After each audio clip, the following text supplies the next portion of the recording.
ougandaises. Les victimes de la guerre des 6 jours et celles des violences sexuelles liées au conflit, ainsi que de crimes contre la paix et la sécurité humanitaire commis en territoire congolais depuis plus de 30 ans, reçoivent le 2 août de chaque année l'hommage de toute la nation.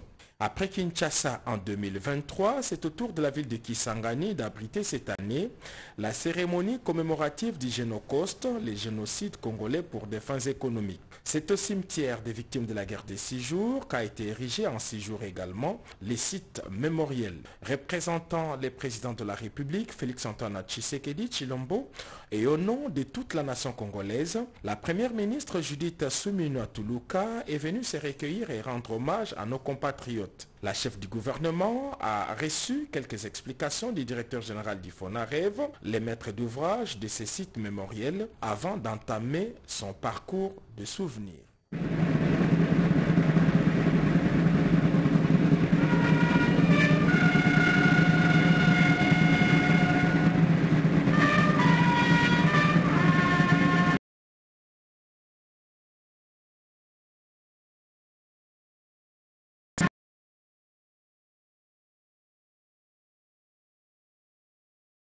Cimetière gissent 8 membres d'une même famille emportés par une bombe entre les 5 et les 10 juin 2000, un moment chargé d'émotion pour la seule rescapée de la famille Ochudi qui s'est trouvée en dehors de la résidence familiale au moment des faits et qui assiste ce jour à l'hommage national rendu à ses proches parents. 24 ans se sont écoulés, mais les tristes souvenirs sont encore frais dans la mémoire. Dans ces cimetières se trouvent 3 stèles qui représentent chacune une catégorie de victimes. La stèle du centre est dédiée à tous les Congolais victimes des agressions du Rwanda et de l'Ouganda. Les 2 autres stèles sont dédiées respectivement aux victimes dont les corps ont été jetés dans les fleuves Congo et la rivière Chopo, ainsi qu'aux milliers d'autres compatriotes enterrés dans des cimetières circonstanciels à travers la ville de Kisangani sous les coups de canon des agresseurs. À toutes ces victimes, la nation leur a exprimé la solidarité et leur reconnaissance, tout comme leur souffrance.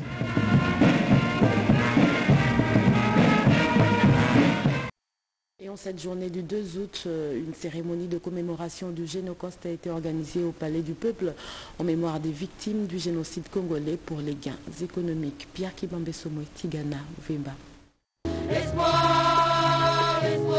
La date du 2 août constitue un moment de communion pour toute la nation congolaise, non seulement pour rendre hommage aux morts et aux survivants du génocide congolais, dénoncer le pillage systématique de nos ressources, mais aussi et surtout pour raviver la flamme patriotique en ce moment où notre pays continue de subir une agression injuste. Parole du président de la République Félix-Antoine Tshisekedi Tshilombo qui renforce la fibre de solidarité en cette journée nationale d'hommage aux victimes de la guerre d'agression dans l'est du territoire de la RDC. À Kinshasa, une cérémonie grandiose de commémoration du Génocide s'est tenue au chapiteau du Palais du Peuple où les participants, en majorité tous des Noirs vêtus, se sont réunis pour rendre hommage à des dizaines de millions de Congolais morts à la suite des guerres à répétition et autres conflits armés qui endeuillent le pays depuis une trentaine d'années. Organisé par le gouvernement de la République en collaboration avec le Fonds national de réparation des victimes des violences sexuelles liées au conflit et des victimes des crimes contre la paix et la sécurité de l'humanité, la cérémonie a connu la participation des vice-premiers ministres chargés de la fonction publique Jean-Pierre Liaou, des membres du gouvernement, du directeur de cabinet du chef de l'État Anthony Kinzo Kamole et de plusieurs autres invités. Représentant la première ministre en mission à Kisangani, le vice-premier ministre Liaou a eu de mots justes pour circonscrire l'événement de ces jours. On peut parfois s'interroger sur comment dirige-t-on un pays, continent comme la RDC, avec toutes ces réalités macabres, et arriver quand même à trouver du sommeil. Comment? Et à cette question, personne ne saurait vraiment y répondre. Voilà pourquoi, si la salle est d'accord, je sollicite que nous rendions, on le fait rarement, hommage à son Excellence, Monsieur le Président de la République, sous vos applaudissements, commandant suprême des FARDC, sur les épaules de qui repose et pèse les fardeaux du rétablissement et de la restauration de la paix dans notre pays. Ces crimes perpétrés en terre congolaise ne doivent pas tomber dans les oubliettes, a renchéri le vice-premier ministre Jean-Pierre Liao. La journée du 2 août rappellera désormais à l'opinion nationale et internationale les souvenirs macabres des atrocités dont le principal mobile reste l'exploitation illicite des ressources naturelles de la RDC. La cérémonie s'est terminée par la projection des vidéos du Génocost, quelques témoignages des victimes des atrocités et les panels. 6 jours dans la ville de Kisangani, dans la province de la Chopo, 2 armées étrangères se sont affrontées avec comme dégâts détruisant des édifices, mais ont aussi des morts. La guerre de 6 jours a trouvé certains élèves à l'école. C'est le cas de Riga Ramazani qui revient sur les faits. Gaëtan Magalano, reportage. C'est un comeback dans une histoire tragique vécue par Ramazani il y a de cela 24 ans. La guerre de 6 jours opposant 2 armées étrangères sur le sol congolais. À l'époque, élève âgé de 9 ans dans cette même salle de classe. C'était commencé quand on faisait le travail manuel dehors là-bas. Des balles commençaient à retentir. Et nous, on a fui dans notre salle. On nous a enfermés ici. Et les enseignants sont partis. Ils nous ont laissés ici. Nous nous sommes débattus jusqu'à ce qu'on a arrivé à fuir. Certains élèves seront gardés pendant 2 jours dans la cour de la sœur supérieure avant leur évacuation, des propos prononcés par celui qui fut à l'époque promoteur de cet établissement. Les Ougandais étaient montrés sur la toiture de la maison qui est là. Toute personne qui devait franchir la petite porte était abattue. À l'école Homme-Fayenne, les traces de la guerre de 6 jours sont encore visibles. Vous voyez la fenêtre là, sans vitre. Il y a une douille d'une bombe à fragmentation qui est entrée par là, a cassé la porte, cassé le tableau de l'autre côté. Plusieurs morts et de blessés de victimes qui ont vu du jour au lendemain leur corps s'est transformé dans la commune de la Chopo. La bombe était tombée sur la 4e porte. Sur la 4e porte. Donc ça a pris tout le long de la maison. Alphonsine Ambissi a assisté impuissamment à la destruction de sa maison. Son récit relate la marche d'une famille vers un lueur d'espoir malgré la présence de cadavres dans les différentes avenues. Papa, bato bakufaki ebele okotambula biso kutuna ntango tokendaki kokende nzela nane wana nani na vétérinaire tokuti ebembe ya policier tolingi topusana mwa liboso boye tokuti ebembe mosusu kasi tozali okanga kaka motema oke mboka ezali kaka kimia moto te ndeke te eloko moko te. Plus jamais seul, c'est vendredi le gouvernement de la RDC commémore ces victimes d'un génocide oublié en RDC. Parlons aussi de la commémoration du Génocost consulat général de la République démocratique du Congo en Angola avec Dada Chabani. Les personnels congolais de la mission diplomatique au consulat général de l'ONA en Angola ont commémoré le génocide congolais pour des gains économiques dits Génocost. Le drapeau en berne, en signe de deuil, la tenue noire et une minute de silence étaient observés en mémoire de toutes les victimes des génocides congolais perpétrés par l'armée rwandaise avec leurs complices les M23 et aussi des victimes de la guerre des 6 jours survenue à Kisangani entre l'armée rwandaise et ougandaise. Une projection était par la suite faite sur les victimes de toutes les atrocités dans l'est du pays. Occasion pour le premier conseiller d'ambassade de la RDC en Angola, Guy Bosenga, de souligner que cette commémoration au consulat de l'ONU en Angola fait suite à l'instruction de la ministre des Affaires étrangères, Thérèse Kaikwamba, à toutes les représentations diplomatiques de commémorer ces génocides qui immortalisent les massacres de la population congolaise victime des atrocités dans l'est du pays et qui demeurent une tache noire dans les annales de la République démocratique du Congo. Et lors de son séjour de travail dans la province de la Chopo, le ministre des Ressources hydrauliques et électricité, Teddy Luamba, a effectué une visite à Lubunga, question d'évaluer les travaux de réhabilitation du réseau de distribution de l'énergie électrique de Lubunga à Kisangani. Edi Chala.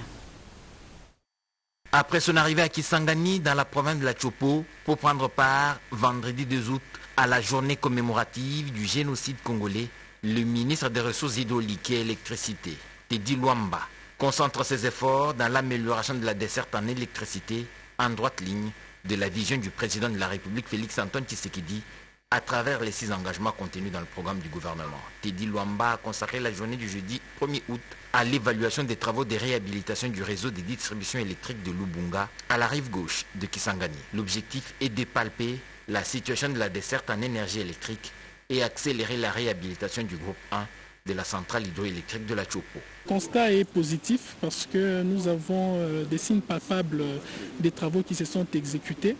Et aujourd'hui, on peut rassurer que la qualité de la desserte en électricité s'améliore dans la commune de Lubunga et que nous avons des sites prioritaires tels que l'hôpital de référence aujourd'hui qui est non seulement alimenté et raccordé correctement, mais aussi qui a une source d'autonomie en électricité.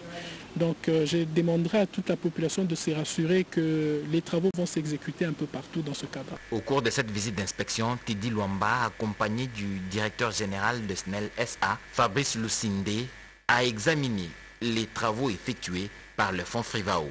Partout où il est passé, il a constaté les réalités de SNEL qui a entrepris des travaux de raccordement de toutes les cabines de la commune de Lubunga. Ces travaux s'inscrivent dans le cadre du plan de stabilisation et d'amélioration de la desserte de Kisangani, compte tenu des différents financements qui ont été mis à disposition de la SNEL, notamment le Fonds spécial de réparation et d'indemnisation des victimes et des activités armées de l'Ouganda en République démocratique du Congo, Frivao, ce qui explique la satisfaction du ministre des Ressources hydrauliques et électricité. Autre chose, le go de la campagne agricole saison B 2024-2025 a eu lieu jeudi 1er août dans la province de la Chopo. Du matériel oratoire et bien d'autres choses ont été remis par le ministre d'État d'Agriculture et Sécurité alimentaire, ingénieur Grégoire Mouchel Moutombe Kangaj aux paysans. Ce lancement s'est déroulé dans un champ de cacao. Marie Kalang, reportage. C'est parti. La campagne agricole saison B 2024-2025 vient d'être lancée par le ministre d'État de l'Agriculture et Sécurité alimentaire, ingénieur Grégoire Mouchaïl Moutombe. C'est cette concession de 100 hectares de cacao située à 36 km de la route Kisangani-Banalia dans la province de la Chopo qui a servi de cadre. Le tout a commencé par la visite de cette pépinière avant de procéder à la remise du matériel aratoire aux paysans. Et gouvernement, Mama PKA qui a laissé mon gouvernement, il y a changement. Ce gouvernement est un gouvernement du changement et de la différence. La Première ministre l'a dit. Je dois trouver un grand champ de cacao. Nous devons atteindre 1 million d'hectares de cacao d'ici 2028. Nous devons avoir également un autre champ de manioc, maïs et haricots.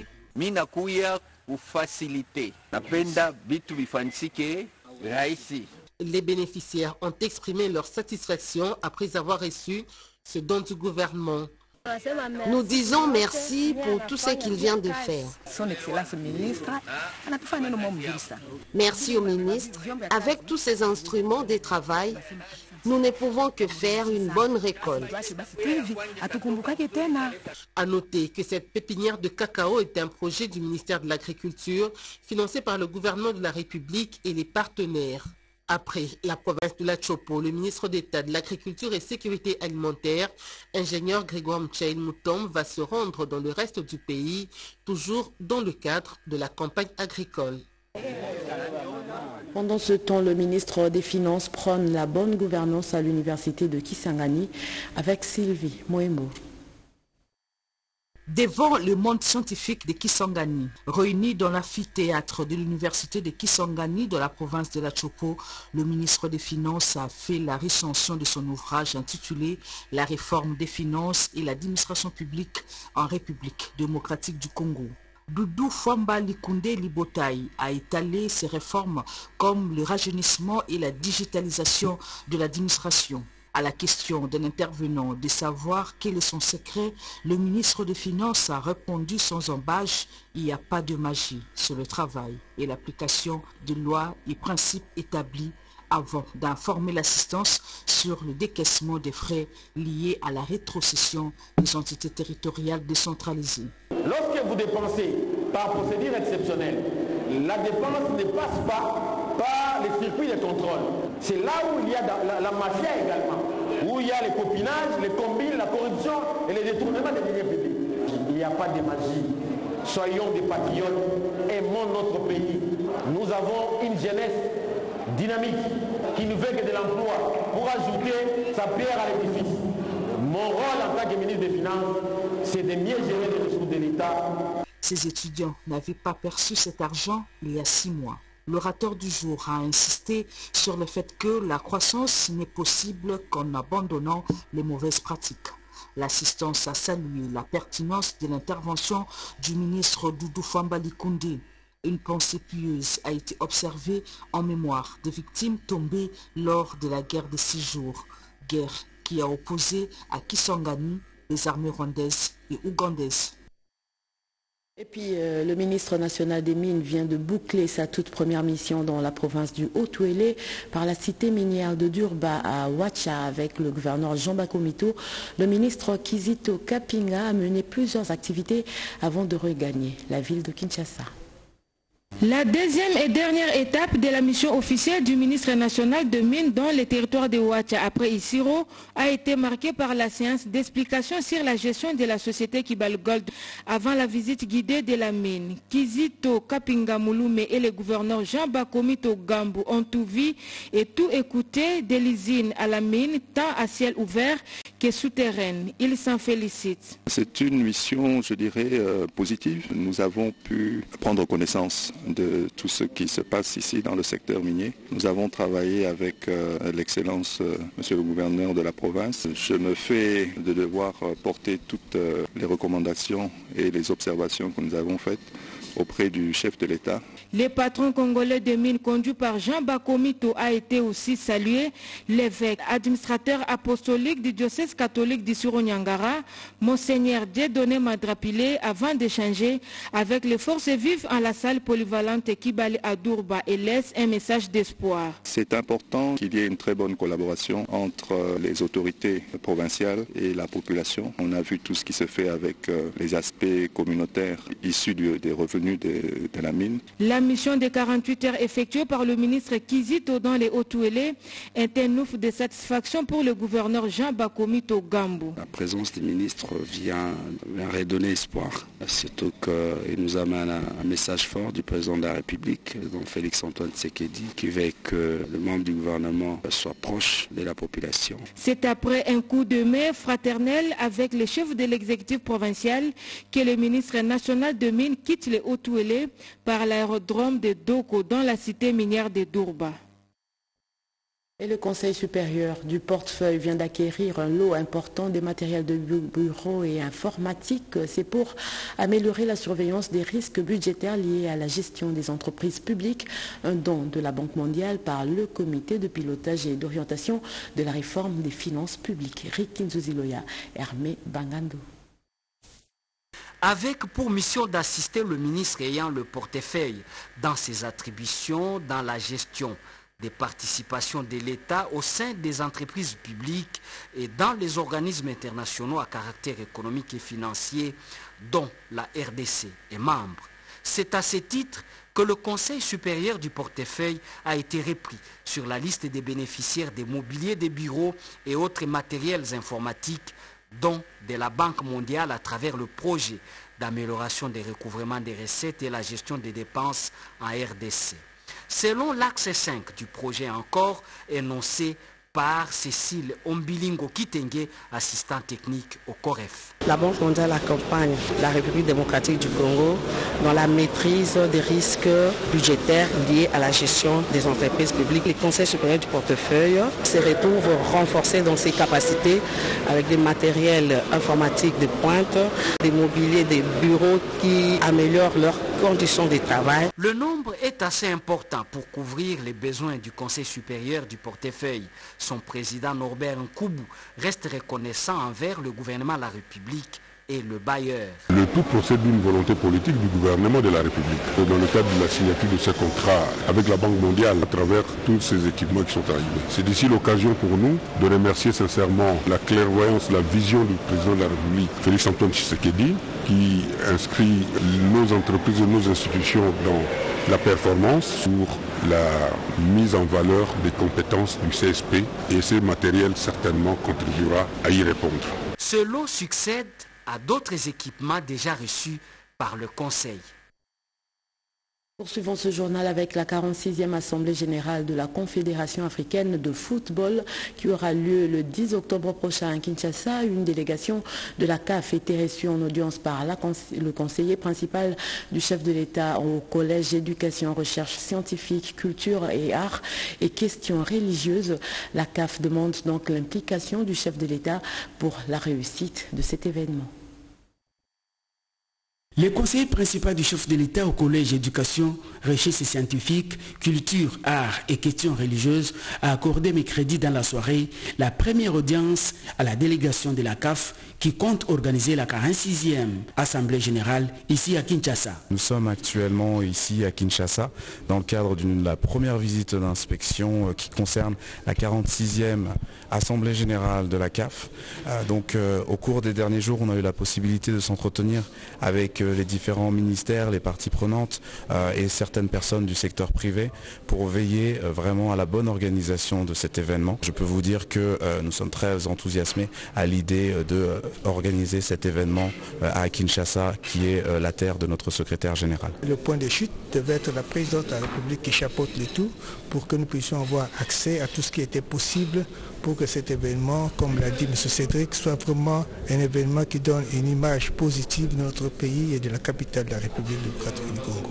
Son implication, légendaire d'ailleurs, comme on l'a vu lors des événements passés, la francophonie, la visite du pape, je pense que nous aurons les mêmes réponses pour que l'événement se passe très bien. Une journée chargée pour M. l'abbé Théo qui a reçu en second lieu une délégation des églises du réveil conduite par l'évêque Ejiba Yamampia.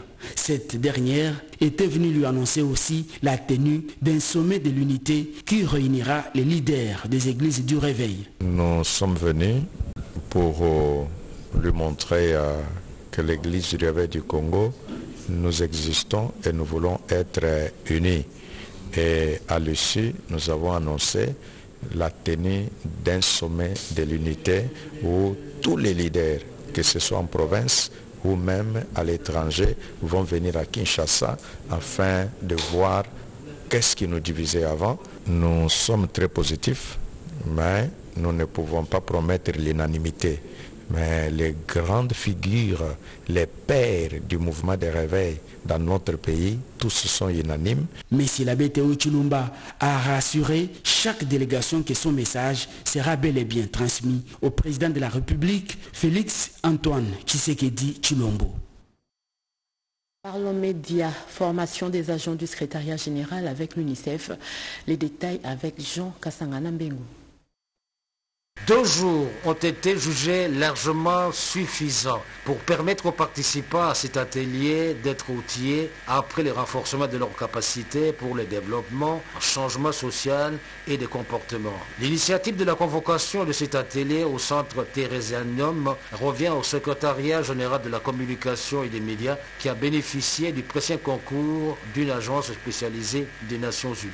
Il s'agit principalement de l'UNICEF dont les activités tournent autour des questions liées à l'enfance. C'est une innovation parce qu'à travers la télévision, la radio, les réseaux sociaux que nous gérons, cette formation qui va nous aider aussi à faire parvenir au travers de tous ces médias les programmes de changement de comportement à travers notre société qui est le Congo bien sûr. Nous sommes censés connaître toutes les stratégies et les techniques de la communication. Raison pour laquelle nous avons participé activement à cette formation pour pouvoir acquérir des connaissances en matière de communication afin de nous aider à mieux diriger tout ce qui est de la communication dans nos provinces. Il appartient maintenant aux participants de s'approprier la motion de renseignements reçus et surtout de donner la preuve que leur passage au centre Thérésanum a été très utile. Dans ce journal avec cet élément de culture pour parler cette fois-ci du festival gastronomique de la cuisine congolaise. Regardez. M'enterrer sur toute la ligne, toute personne qui serait tentée de se laisser aller accompagner le rendez-vous de l'Institut Boboto à une compétition sportive au sens plein du terme. L'ambition n'a jamais habité l'esprit de l'organisatrice du premier festival de la gastronomie congolaise avec la présence très appuyée des 26 provinces de la République démocratique du Congo.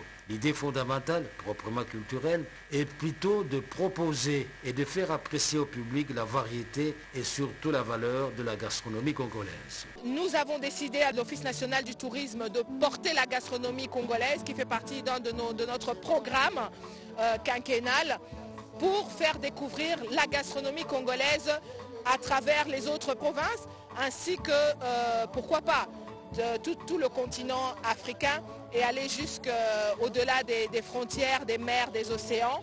La culture, c'est l'ouverture de l'intelligence. C'est-à-dire que quand on est en train de dire ça, c'est l'Ogopamba, c'est-à-dire qu'on est en train d'écarter l'effort, alors que la culture, c'est l'effort. La culture, c'est les pas. Parce qu'il y a un moment, la culture, elle est statique. Il y a un moment, la culture, elle est dynamique. La culture dynamique, c'est l'effort que l'humain fournit pour aller de l'avant. En offrant sa collaboration à cette expérience, l'Office national du tourisme est parfaitement conscient du bénéfice que ce secteur peut tirer pour le développement socio-économique de notre pays. Il reste à espérer que ce premier festival sera suivi par d'autres et pourquoi pas en dehors de la ville-province de Kinshasa. Et voilà, c'est la fin de ce journal. Merci de l'avoir suivi. Ce journal a été réalisé par Luison Moulongoy, Capella, Mamita.